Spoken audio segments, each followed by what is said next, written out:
तो बहुत बहुत स्वागत है आप सभी लोगों का। अगर आपने अभी तक हमारे चैनल को सब्सक्राइब नहीं किया है तो जल्दी से चैनल को कर दो सब्सक्राइब, वीडियो कर दो लाइक और आगे शेयर कर दो, जिससे कि आपको इस तरह की नोटिफिकेशन और लगातार वीडियोज़ मिलते रहें। तो मैं पहला प्रश्न आपके सामने रखता हूँ, बहुत ही सिंपल सवाल है। क्वेश्चन आपके सामने है, एक विद्यार्थी को नए सूत्रों का निर्माण करने की योग्यता बने बनाए सूत्रों को प्रयोग करने की तुलना में अधिक महत्वपूर्ण है। आपके विचार से इसके लिए कौन सा अधिगम उपागम सबसे उपयुक्त है? ए प्रासंगिक अधिगम, रचनावाद, सहयोगात्मक या दाक्षता? Students ability to create new formula is more important than using create formulas. Which learning approach do you think is most appropriate for this?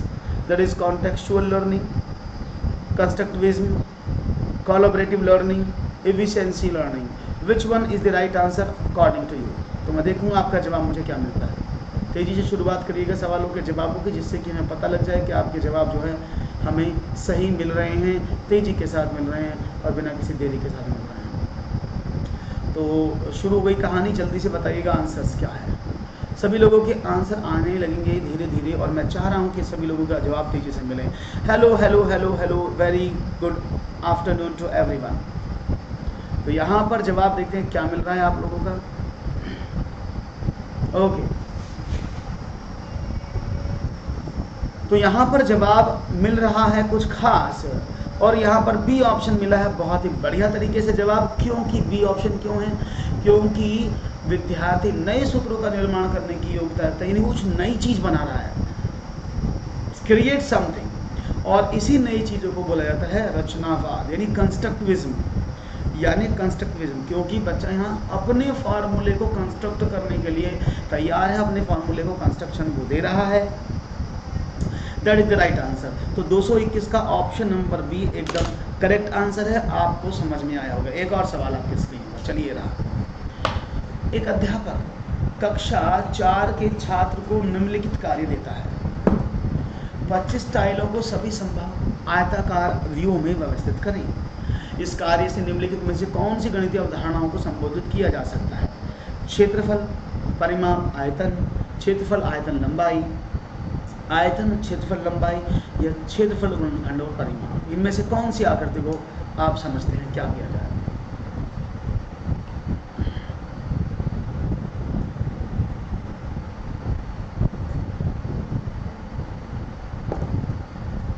Okay, तो यहां पर बताया गया है कि ऑप्शन नंबर ए कोई कह रहा है, ऑप्शन नंबर डी कोई कह रहा है। तो क्षेत्रफल, परिमाप और आयतन की यहाँ अगर हम बात करें तो सभी लोगों के जवाब अपनी जगह अलग अलग हैं, और वो क्यों अलग अलग हैं उसको भी देखा जाएगा। तो बता दें आपको, हेलो नीतू कैसी हैं आप? Hello hello hello. D option. तो किसी ने ए कहा, किसी ने डी कहा, सभी लोगों ने अपने अपने जवाबों को अपने अंदाज में बताने की कोशिश की। लेकिन आपको बता दें जिन लोगों ने चूज किया है ए, वो अफसोस थोड़ा सा गलत जवाब कर बैठे हैं, क्योंकि A is not the right answer. Okay, A सही जवाब नहीं है। क्यों नहीं है वो मैं बता देता हूँ, समझिएगा बात को, क्यों ए सही जवाब क्यों नहीं है। तो अब जानते हैं कि अध्यापक टाइल्स दे रहा है लगाने के लिए, 25 टाइल्स को संभव आयताकार व्यूह में व्यवस्थित करें। अगर बालक टाइल्स को आयताकार व्यूह में लगा रहा, फॉर एग्जाम्पल, वो ऐसे तो करेगा कि उसने 6 टाइल्स ऐसे लगा दी, 4 टाइल्स ऐसे लगा दी,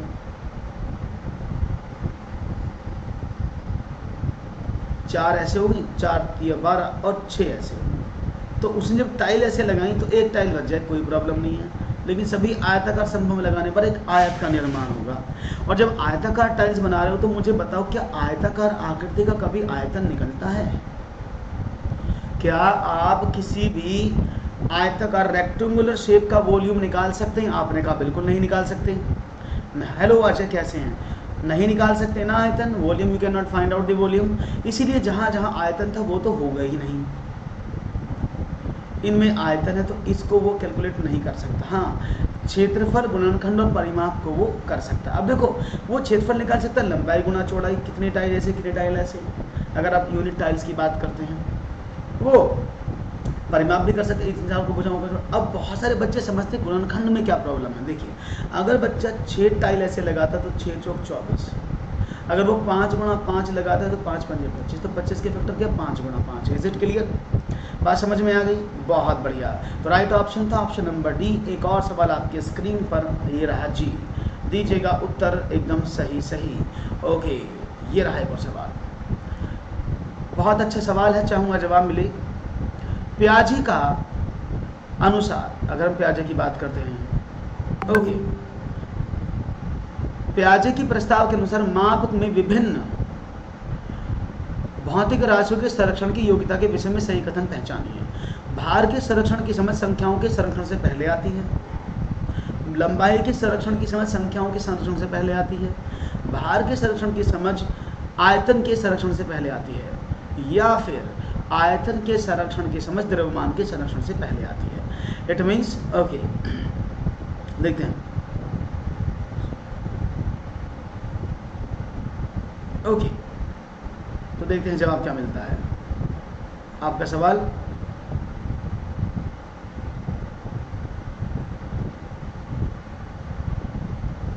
okay, let's do it guys. देखते हैं जवाब क्या मिलता है। Okay, let's see.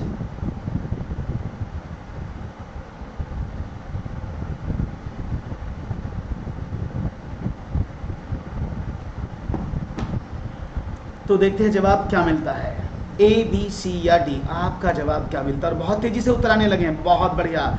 यहाँ पर जवाब छाने लगा है, उत्तर सी में आने लगा है, बहुत बढ़िया। देखो, पियाजे के अनुसार, आप सभी जानते हैं हमारे जो पियाजे अंकल जी थे, पियाजे के प्रस्ताव के अनुसार पियाजे साहब ने 4 अवस्थाएं बताई थी। पहली थी गति संवेदी, है ना,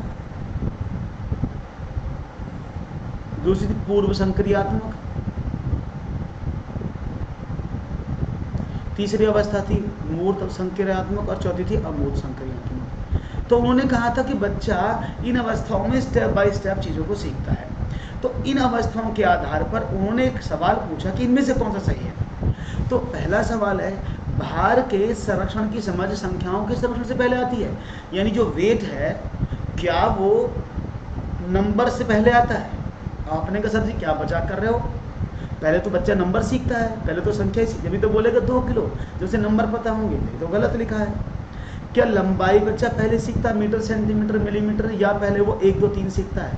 तो वो पहले संख्याएं सीखता है। तो संख्याएं पहले आती हैं, लंबाई बाद में आती है, ये भी गलत हो गया।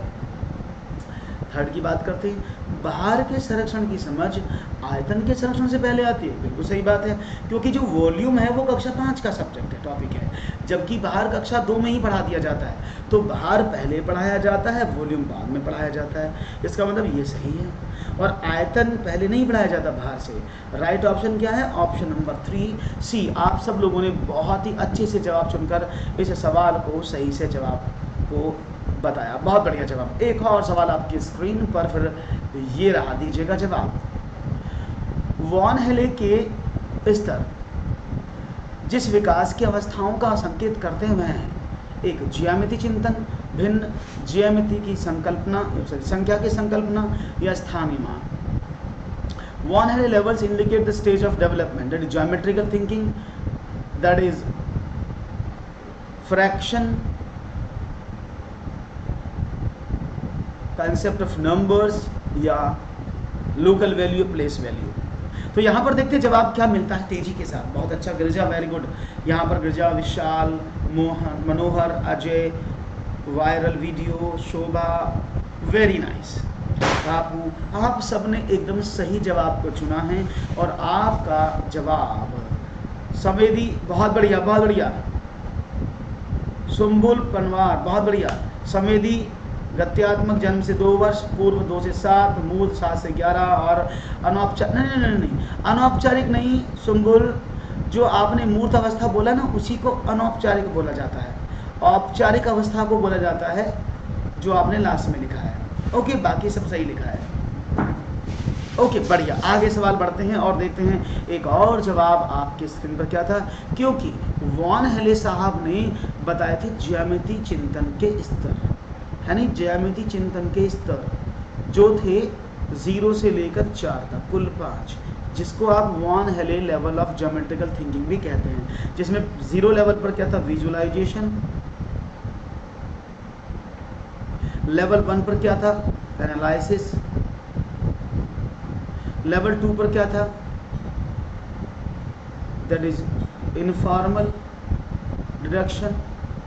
लेवल नंबर 3 पर क्या था, फॉर्मल, और 4 पर था रिगार्ड, यानी मानसिक चित्रण, विश्लेषण, अनौपचारिक अनुमान या निगमन, औपचारिक निगमन और दृढ़ता। तो ये वॉन हेले की थ्योरी थी जो उन्होंने दी थी 1957 में। एक और सवाल ये रहा, निम्नलिखित समुच्चयों में कौन सा गणित में प्रश्न हल करने का कौशल है?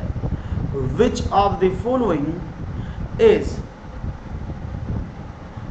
The set of question is a skill in mathematics?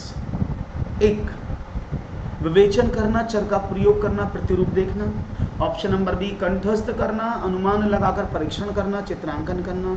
Option number 3, प्रयत्न त्रुटि विधि, चित्रांकन करना, कंठस्थ करना, चित्रांकन करना, पीछे से हल करना, रट लेना। तो इनमें से कौन सा जवाब होगा 225 का? आपके सामने 4 ऑप्शन दिए हैं, विवेचन करना, कंठस्थ करना, प्रयत्न त्रुटि सिद्धांत, चित्रांकन करना। To think, to use the variable, to see the pattern. तो आपका जवाब मुझे मिल रहा है तेजी के साथ, देखता हूँ क्या कह रहे हैं आप जवाब में। और यहाँ पर बहुत ही खूबसूरती से अब बिना किसी रुके आपका जवाब तेजी से आ रहा है, बहुत बढ़िया। क्योंकि एनसीएफ क्या कहता है, आप जानते हैं एनसीएफ क्या कहता है? एनसीएफ कहता है कि भैया, एनसीएफ क्या कहता है? एनसीएफ कहता है कि रटना बिल्कुल मना है, कंठस्थ नहीं करना है, कंठस्थ नहीं करना है, रट नहीं लेना है, आपको थिंक करना है, आपको वेरिएबल का यूज करना है, और आपको पैटर्न देखकर भी पैटर्न को भी समझना है। तो ये 3 जो हैं ये सेट ऑफ क्वेश्चंस हैं इन मैथमेटिक्स जो सही हैं। क्योंकि रट लेना मैंने बताया था ना, अकॉर्डिंग टू एनसीएफ 2005 रटना बिल्कुल मना है। अब रटना क्या मना है? आपके दिमाग में ये भी तो आता, सर गिनती तो हम याद करते हैं, हम तो टेबल्स भी याद करते हैं, पहाड़े भी याद करते हैं। तो रटना क्या है? सवाल के प्रश्न के उत्तर को रटना, सवाल को कंठस्थ याद कर लेना, ओरली याद कर, ये गलत है। ये आपके अंदर भय और चिंता का कारण भी पैदा करता है अकॉर्डिंग टू एनसीएफ। तो एक और सवाल ये रहा आपके सामने, 2 दशमलव वाली संख्याओं के गुणन जैसे 0.3 × 0.2 = 0.6 की संकल्पना को समझने के लिए निम्नलिखित में से कौन सा शिक्षण अधिगम साधन सबसे उचित है? 1, संख्या chart, number chart. 2, graph paper, Dienes block या टेलर का गिनतारा। These are 4 options to understand the concept of the multiplication of 0.3 × 0.2 = 0.06. Which one is the correct? तो यहाँ पर ग्राफ पेपर दिया गया है, मुझे कोई ग्राफ पेपर बोल रहा है, कोई कह रहा है संख्या चार्ट, कोई कह रहा है डाइनिस ब्लॉक, किसी ने कहा टेलर का गिनतारा, शशि कह रही है टेलर का गिनतारा। चलिए, तो यहाँ पर आप सब लोगों ने अपने अपने जवाब अपने अकॉर्डिंग दिए हैं, है ना। तो चलो देखते हैं आखिरकार आपका जवाब क्या था और आपने कैसे इसको एक्यूरेटली किया। तो मैं बढ़ता हूँ आगे और देखता हूँ आपका जवाब क्या होगा इस सवाल के लिए। ओके, तो देखते हैं। 4 ऑप्शन थे, समझिएगा। देखिए, संख्या चार्ट क्या है? वो नंबर चार्ट है, और वो भिन्न का चार्ट भी होता है जहाँ पर आप संख्याओं को व्यवस्थित करते हैं। जैसे आप बच्चों को दिखाते हैं 1 2 3 अप टू 10, यहाँ पर 11 अप टू 20, यहाँ पर 12 अप टू 30, ऐसे चलते ना। तो देखो, जो अंक पहले बार नंबर पे आएगा सबका अंतिम अंक वही होगा, है ना। समझ रहे बात को? जो अंक स्टार्टिंग होगा लास्ट का भी अंक वही होगा। तो ये नंबर चार्ट जिन बच्चों को आप आसानी से चीज़ों को समझा पाते हैं। अब ये जो ग्राफ पेपर लिखा है ना, ये ग्राफ पेपर कभी बदल जाता है। इस ग्राफ पेपर की जगह हम ग्रिड भी बोल देते हैं, ग्रिड पेपर। तो ग्राफ पेपर को ग्रिड पेपर भी बोला जाता है। अगर आपको एग्जामिनेशन में ग्रिड पेपर लिखाया जाए तो घबराइएगा नहीं, क्योंकि मैं आपको इसको समझा देता हूँ। इस ग्राफ पेपर का ही पार्ट होता है ग्रिड पेपर, वो कैसे काम करता है। तो आपने क्या देखा, आपने ऐसे इसको रखते हैं, समझते रहिएगा। मैं बहुत जल्दी से बताऊंगा जिससे कि आपको सॉल्यूशन करने में कोई प्रॉब्लम ना हो। इसमें क्या है, ये 10 बाई 10 का ग्रिड पेपर है, 10 × 10 का मैं बना रहा हूँ। तो आप मान के चलेंगे इसमें 10 ब्लॉक्स हैं। अगर मैं बना रहा हूँ तो 10 × 10 का, यानी 10 ब्लॉक कॉलम में और 10 ब्लॉक रो में होंगे। तो अगर 10 नहीं बने तो आप इसको आगे बढ़ा लीजिएगा, कोई प्रॉब्लम नहीं होगी, ठीक है ना। मैं सिर्फ as a sake of knowledge आपको समझा रहा हूँ। ओके, तो 10 ऐसे 10 ऐसे, और हर एक ब्लॉक एक पॉइंट को डिनोट करता है। 0.1 0.2, 0.3, 0.4 अप टू 1। ऐसी तरह आता है 0.1, 0.2, 0.3 अप टू 10, 1। ओके, अब हम क्या करते हैं, हमें 3 ब्लॉक लेने हैं, तो हम 3 ब्लॉक इधर से लेते हैं। 1 2 3 लिखा ना, तो 3 ब्लॉक में यहाँ से सेलेक्ट कर दो और उनको कट कर देता हूँ ऐसे। जितने ब्लॉक हम लेते हैं उनको हम कट कर देते हैं। Is it clear? तो जितने भी ब्लॉक हम लेंगे उनको हम कट कर देते हैं ऐसे, समझ रहे ना? तो आपको ये बुक में लिखा होता है लेकिन आप समझ नहीं पाते कि सवाल ये कैसे हो रहा है, इसलिए मैं आपको डिटेल में समझा रहा हूँ कि इन सवालों को करते समय आप कैसे रखेंगे। ओके, तो आपने ऐसे काटा, अब 2 की मल्टीप्लाई करनी, 2 इधर से कर दिया, तो 2 ब्लॉक इधर से काट दिए ऐसे करके। Okay, got it? तो अब आप देखते हैं कितने ब्लॉक्स 2 बार कटे। देखो इधर से उधर से देखिए कितने ब्लॉक्स 2 बार कटे। तो आपने कहा यहाँ पर तो एक एक लाइन थी, ये जो इंटरसेक्शन हो रहा है इनमें हो रहा है 1 2 3 4 5 6 ब्लॉक में, और कितनी बार कट रहा है? 2 बार, तो यही 0.06 होगा। Is it clear? समझ में आया? क्योंकि 2 बार कट गया है इसलिए इसको 0.06 बोलेंगे। ठीक है, क्लियर है? तो अगर आपको कहीं बुक में इस तरह का मिल जाता है तो ध्यान रखिएगा ये किस तरह से काम करता है।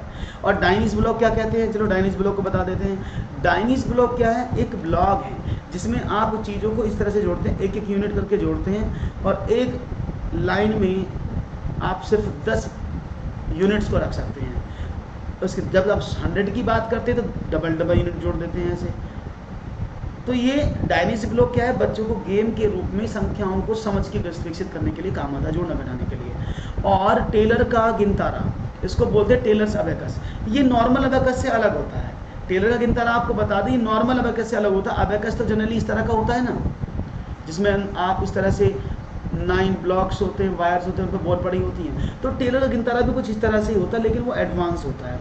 इसमें क्या होता है? इसमें 2 सेक्शन में ये बटा होता है ऐसे, ये 2 सेक्शन में बटा होता है। ओके, इसमें क्या है? इसे एक सेक्शन में हम कुछ बॉल्स होती हैं ऐसे, और दूसरे सेक्शन में कुछ और बॉल्स होती हैं। तो ये टेलर्स ने बताया था एडवांस के लिए, जहां पर आप डेसिमल नंबर का वैल्यू भी कैलकुलेट कर सकते हैं। याद रखिएगा।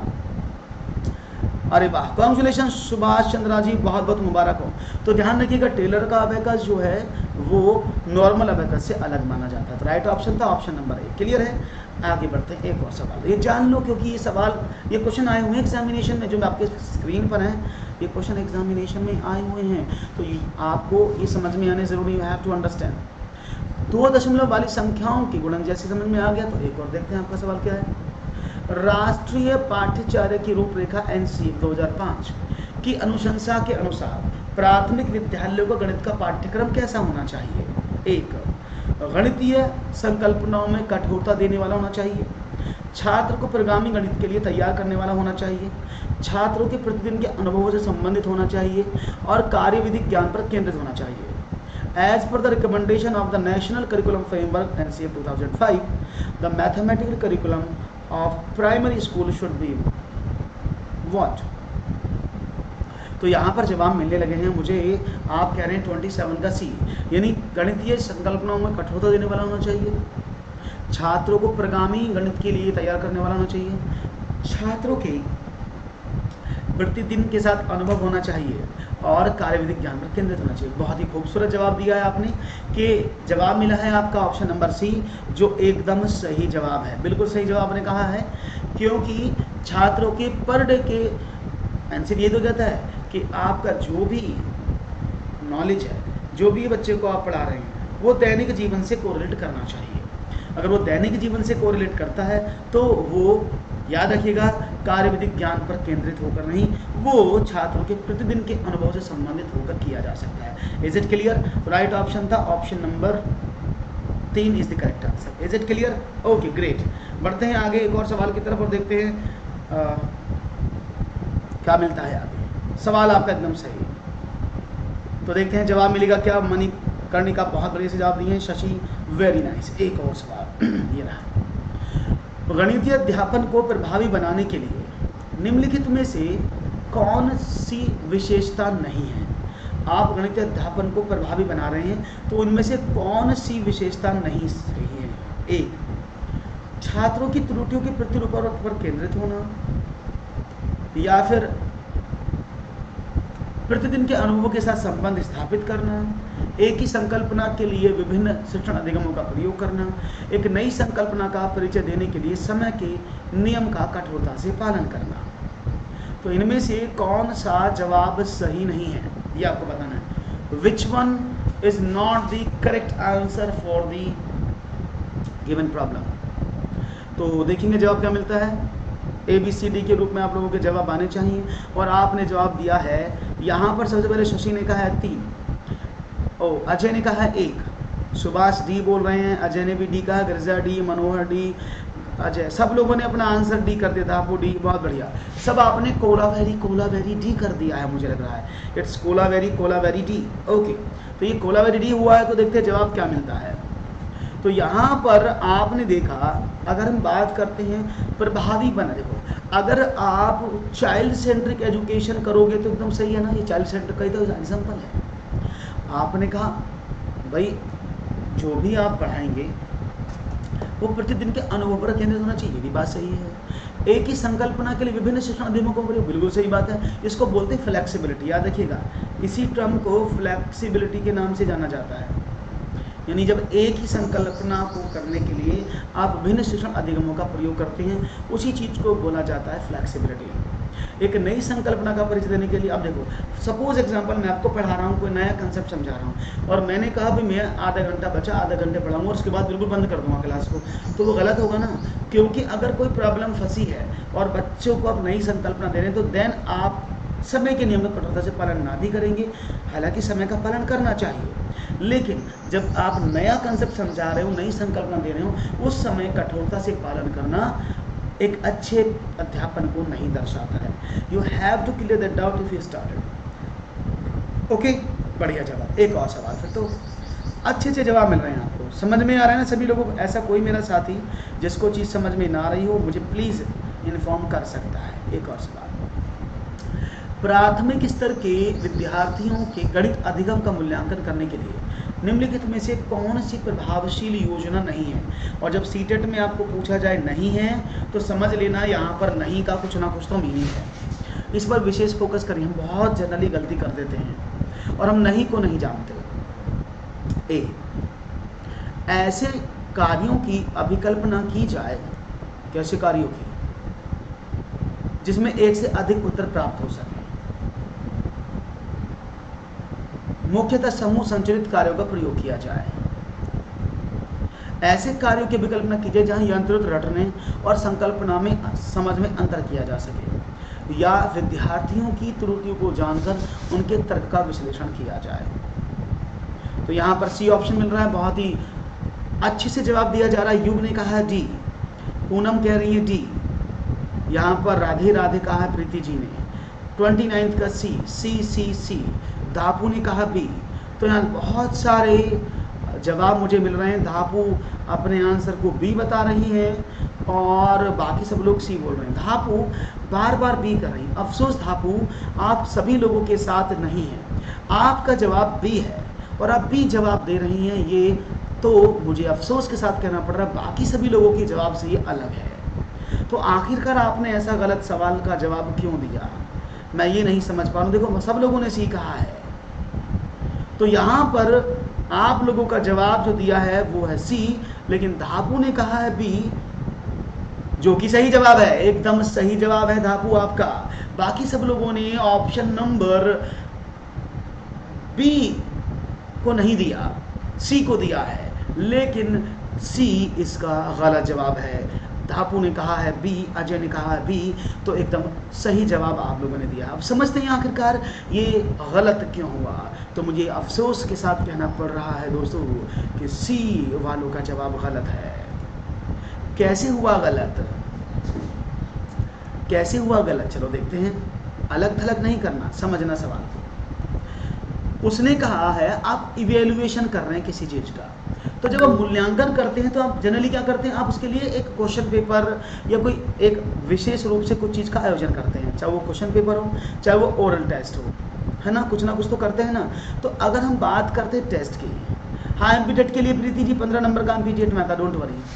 तो आप अधिगम का मूल्यांकन की बात कर रहे हैं, तो हम बिल्कुल सही बात है, जब आप क्वेश्चन पेपर बनाते हैं और जब आप क्वेश्चन पेपर में आंसर लिखते हैं तो आप ऐसे ही तो क्वेश्चन पेपर में आंसर लिखते हैं ऑप्शनल में भी, कि जहाँ पर बच्चा कंफ्यूज हो, उसे लगे कि ये तो दो उत्तर एक जैसे हैं। जब आप टेस्ट पेपर बनाते हैं और जब आपको सीटेट में पेपर मिलता है तो आपको लगता नहीं कि दो ऑप्शन एक जैसे हैं, कंफ्यूज हो जाते हैं कौन सा सही लगा है, दो तो कट जाते हैं लेकिन दो बड़े प्रॉब्लम करते हैं। तो जब आप मूल्यांकन के लिए प्रभाव से योजना बनाते हैं तो ये आप ध्यान में रखते हैं कि भाई एक से अधिक उत्तर बच्चे पहचानने की कोशिश करें। दूसरा बाद में बताऊंगा, आप देखो क्या आप जब बच्चे से सुनते हैं, फॉर एग्जाम्पल आपने कहा टिल्लू से टिल्लू सुनाओ, बताओ संज्ञा क्या है, नाउन क्या है, तो आप जानते टिल्लू क्या बोलेगा, ऐसे मुंह करेगा छत की तरफ को और बोलेगा ऐसे noun is the name of the person of place और थिंग्स।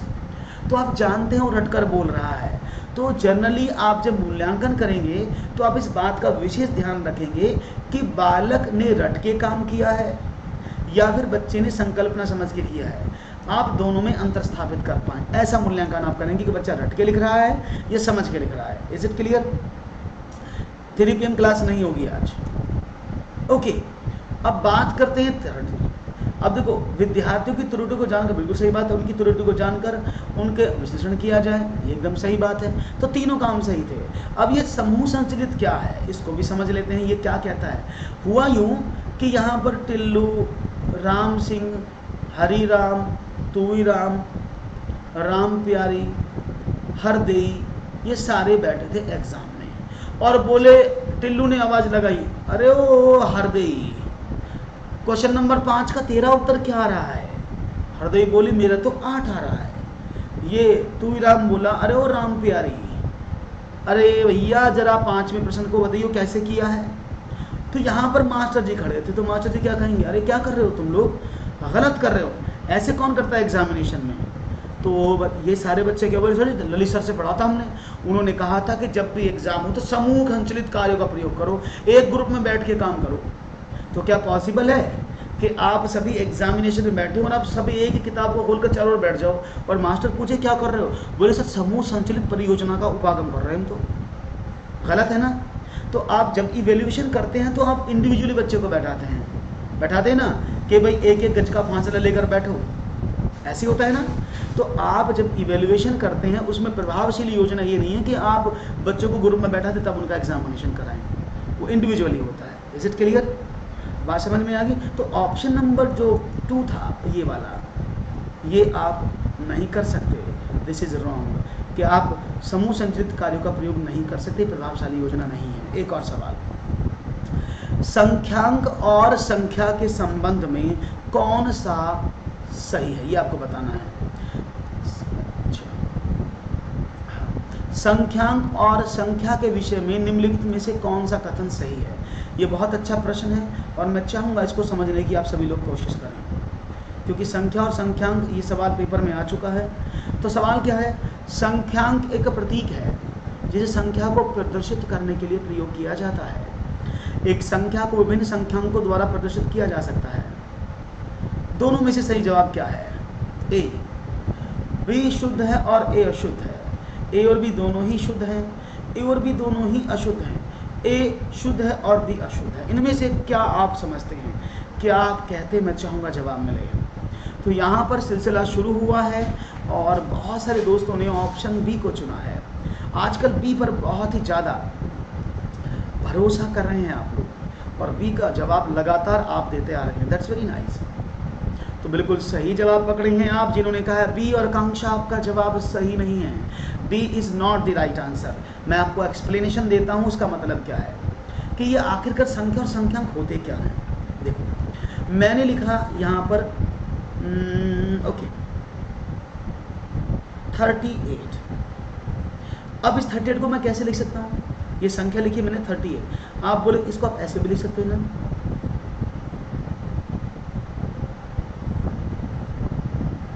आप इसको ऐसे भी लिख सकते हैं ना,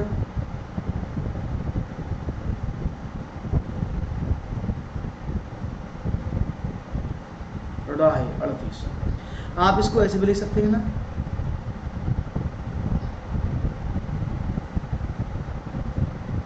आप इसको ऐसे भी लिख सकते हैं ना। तो यानी एक संख्या को आप कई संख्याओं या कई तरीकों से प्रदर्शित कर सकते हैं ना। तो संख्या को प्रदर्शन करने का तरीका, एक संख्या को प्रदर्शित करने के लिए जो चीज का प्रयोग किया जाता है उसी को संख्यांक कहते हैं। सही बात है। अब क्या आप 38 को कई तरीके से लिख सकते हैं, जैसे मैंने लिख के दिखाया 38 को आप 38, 38 ऐसे लिख सकते हो ना। तो एक संख्या को कई तरीकों से प्रदर्शित किया जा सकता है, कर सकते हैं ना। तो एक संख्या को कई तरीकों से प्रदर्शित किया जा सकता है और उसी प्रदर्शन को क्या कहा जाता है, उसी प्रदर्शन को कहा जाता है क्या, संख्यांक। नहीं संख्या बिल्कुल अभी लिख सकते हैं, बताते हैं। आपने ये लिखा, अब ये नहीं कि यही संख्या इसका संख्यांक ये होगा। अगर मैं आपसे बोलूं इसका संख्यांक लिखो तो इसका संख्यांक 38 भी है। तो ये संख्या भी खुद संख्यांक होती है, खुद न्यूमरल होता है। आपने कहा, मैंने कहा अच्छा अंकों में लिखो, शब्द लिखे अंकों में लिखो, तो आपने लिखा ऐसे, तो ये संख्या का संख्यांक ये है। तो जो भी आपको लिखा मिल जाए उसको दूसरे तरीके से रिप्रेजेंट करना क्या कहलाता है, न्यूमरल कहलाता है, संख्यांक कहलाता है। Is it clear? तो दोनों बात समझ में आई कि भाई एक संख्या को प्रदर्शित करने का तरीका क्या कहते हैं, वो संख्यांक होता है, न्यूमरल होता है, और उस संख्या को भिन्न भिन्न तरीकों से प्रदर्शित किया जा सकता है, उसी को क्या कहते हैं, उसको कहा जाता है संख्या। होप सो आपको डाउट नहीं रहेगा आप संख्या और संख्यांक में। क्लियर है? बहुत बढ़िया। तो एक और सवाल आपके स्क्रीन पर मैं रख रहा हूं, तेजी के साथ में भी आपको समझ में आ जाएगी बात। वन मोर क्वेश्चन दे रहा हूं, निम्नलिखित में से कौन सा गणितीय प्रक्रम नहीं है? Which one of the following is not the mathematic process? कंठस्थ करना, आकलन करना, पक्षांतरण करना या मानस दर्शन। ये तो सबको पता है, ये तो पता है। क्यों पता है? इसलिए पता है क्योंकि तेजी से उत्तर आने चाहिए, वे बिना देरी के, रुकावट नहीं होनी चाहिए। To memorise, to access, to transfer, demonstration.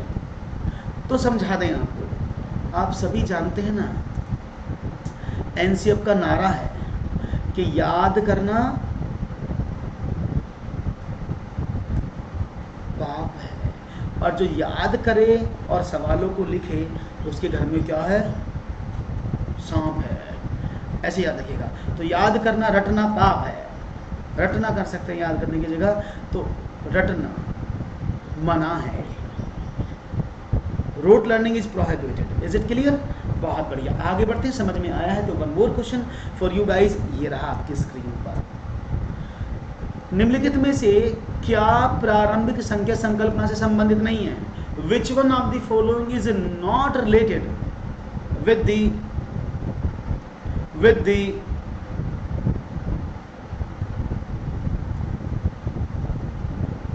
primary number concept?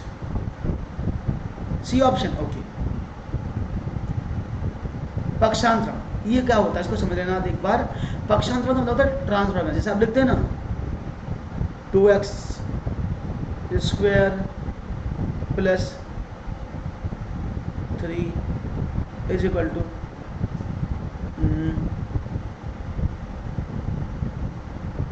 8। Okay,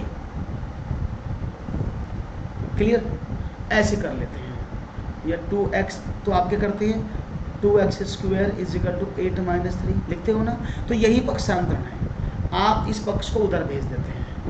minus दर्शन मतलब विजुअलाइजेशन। मैंने कल बताया था ना कि टिल्लू बोला अम्मा अम्मा दौड़ के आओ, देखो घर में हाथी घुस गया है, अम्मा देखो लिजार्ड आई है।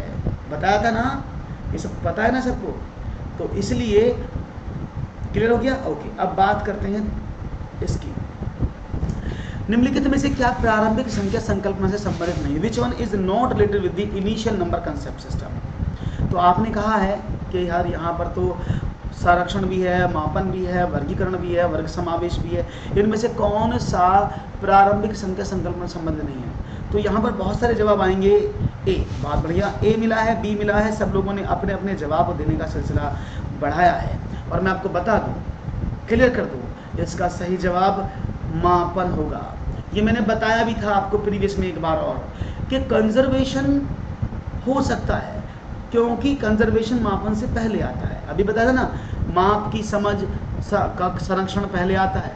तो मापन जो है वो कक्षा 2 से स्टार्ट होता है, मिनिमम कक्षा 2 से, हालांकि कक्षा 3 में अच्छी तरह से आता है, लेकिन कंजर्वेशन कक्षा 1 से ही शुरू हो जाता है। तो इनिशियल नंबर सिस्टम में संख्याओं की समझ को विकसित करने के लिए कंजर्वेशन होता है। आप वर्गीकरण भी करते हैं, बच्चा क्लासिफिकेशन करता है, बच्चा वर्गों में यानी चीज़ों को समावेश करके एक ग्रुप में रख सकता है, लेकिन जो मेजरमेंट है वो प्रारंभिक संख्या संकल्पना का पहलू नहीं है, वो तो कक्षा 2 या 3 से स्टार्ट होता है। Is it clear? बात समझ में आ गई? हाँ, अगर इस सवाल में मापन को हटा दिया जाता, ये ना होता, तो यहाँ पर गणना लिखा होता, तो ये सही होता, तब संरक्षण को आप लगाते, क्योंकि संरक्षण फिर नहीं होगा। Is it clear? समझ में आ गई बात? बहुत ही बढ़िया से जवाब दिया है आपने। तो एक और सवाल की तरफ मैं मूव करता हूँ, ये रहा आपका सवाल। Let's see. योग पर निम्नलिखित शाब्दिक समस्याओं को पढ़िए। एक टोकरी में 15 संतरे हैं और दूसरी टोकरी में 17 संतरे हैं, सब मिलाकर कितने संतरे हैं ये आपको बताना है। दूसरा ऑप्शन क्या है, दूसरा स्टेटमेंट क्या दिया है? एक 9,950 वाली मोबाइल फ़ोन की कीमत में बजट के बाद 1,375 रुपये की वृद्धि होगी। नई कीमत क्या है? निम्नलिखित में से कौन सा कथन सही है? एक, दोनों ही योग की समुच्चय संरचना को प्रदर्शित करते हैं, दोनों ही योग की संवर्धन संरचना को प्रदर्शित करते हैं, योग की संवर्धन संरचना को प्रदर्शित करता है, और बी योग की समुच्चय संरचना को प्रदर्शित करता है। ए योग की समुच्चय संरचना को प्रदर्शित करता है और बी योग की संवर्धन संरचना को प्रदर्शित करता है। तो यहाँ पर आपके सामने बोल लिखा है मैंने, और मैं चाहूँगा मुझे जवाब मिले तेजी के साथ। तो मैं चाहूँगा जवाब मिले, तो जवाब दीजिएगा तेजी के साथ, जिससे कि मुझे चीज़ें समझ में आ जाएं और आपकी बात समझ में आ जाए। ओके ओके ओके, देखते हैं जवाब क्या मिलता है आप लोगों का। ओके, तो यहाँ पर जवाब मिलने लगे, मैं आपके कमेंट्स देख लूँ एक बार जरा। और डी ऑप्शन मिल रहा है सब लोगों का, बहुत बढ़िया, तेजी से दीजिएगा जवाब। डी ऑप्शन आप दे रहे हैं, देखते हैं क्या मिलता है।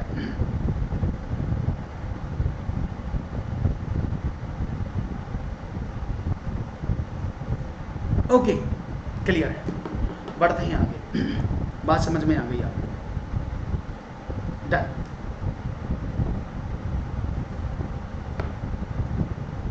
No issue. तो आप लोगों ने समझा। अब मैं आपको पहले समझा दूं, मैंने कल भी ये समझाया था आपको कि समुच्चय किसे कहते हैं और संवर्धन किसे कहते हैं। अब देखो, पहली समस्या क्या थी? एक टोकरी में 15 संतरे, दूसरी टोकरी में 17 संतरे, सब मिलाने पर कितने संतरे? तो आपने क्या कहा भाई, संतरों में संतरे मिला दिए। और जब मैंने क्या बताया था कल, सोफा सेट समझाया था ना आपको, चूड़ियों का सेट समझाया था ना आपको कल, कि संतरों में संतरा मिल जाए, डिनर सेट समझाया था ना। तो संतरों में संतरा मिल जाए तो क्या मिले? आपका सेम प्रॉपर्टी की चीज़ों में सेम प्रॉपर्टी का विलयन जब होता है तो क्या होता है? आप कहते हैं सर समुच्चयन होता है, उसको बोलते हैं एग्रीगेशन। ये मैंने बताया था आपको प्रीवियस क्लास में। दूसरी बात करते हैं, अब एक मोबाइल था, उस मोबाइल की कीमत में 1,375 रुपये बढ़ गए, तो यानी उस मोबाइल की इंडिविजुअल कॉस्ट में वृद्धि हो गई, और जब वृद्धि होती तो उसको बोलते हैं संवर्धन। तो आप देख लो, पहले वाले जो समस्या है वो क्या है, जो फर्स्ट प्रॉब्लम है वो क्या है? वो है समुच्चयन यानी एग्रीगेशन, और दूसरी वाली समस्या जो है वो क्या? वो है संवर्धन।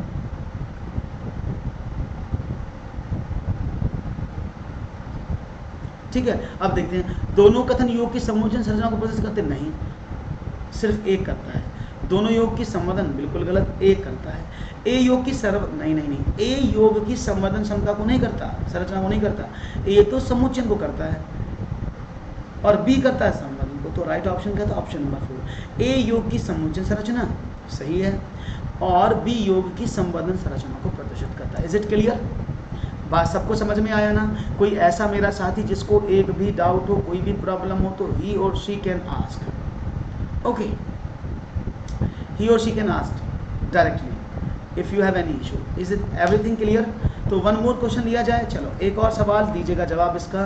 क्वेश्चन क्या है? किसी प्रमेय की परिकल्पना और निष्कर्ष को परस्पर बदलने से कथन जो प्राप्त हो तो उसको क्या कहते हैं? ऑप्शन आपके सामने है और मैं चाहूँगा जवाब मिले मुझे क्या तेजी के साथ। ओके, तो देखते हैं आपका जवाब क्या मिलता है, बिना किसी रुकावट के, बिना किसी बनावट के। Okay okay, let's see.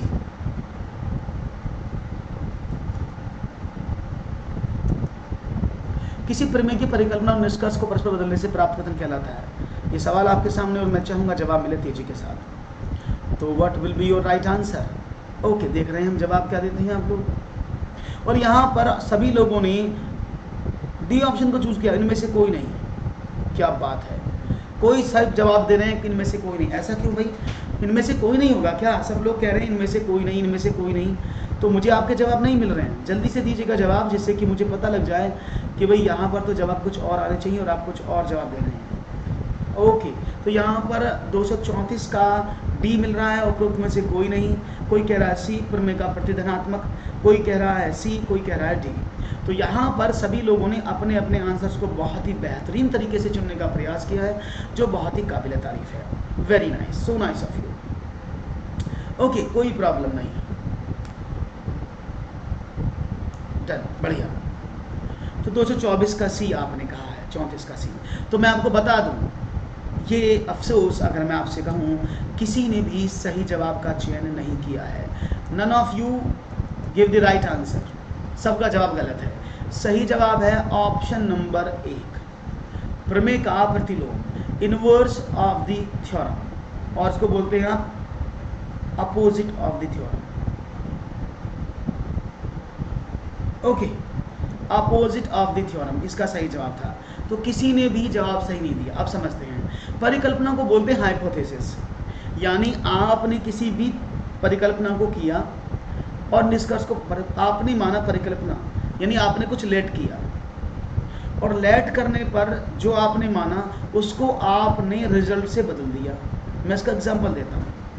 तो ये क्या है, इनको आपस में बदलना कहलाता है उस प्रमेय का विलोम। इसको कॉन्ट्राडिक्टरी भी बोलते हैं। क्या बोलते हैं? कॉन्ट्राडिक्टरी। इसको कॉन्ट्राडिक्टरी भी बोलते हैं। अब समझना कॉन्ट्राडिक्टरी का मीनिंग क्या है, ठीक है ना। कॉन्ट्राडिक्टरी का मीनिंग क्या है, मैं आपको एग्जांपल से समझाता हूँ। आपने बचपन में भी पढ़ा होगा, अब भी नहीं पढ़ा तो मैं बता देता हूँ। मैंने आपसे कहा कि √3 एक अपरिमेय संख्या सिद्ध करो।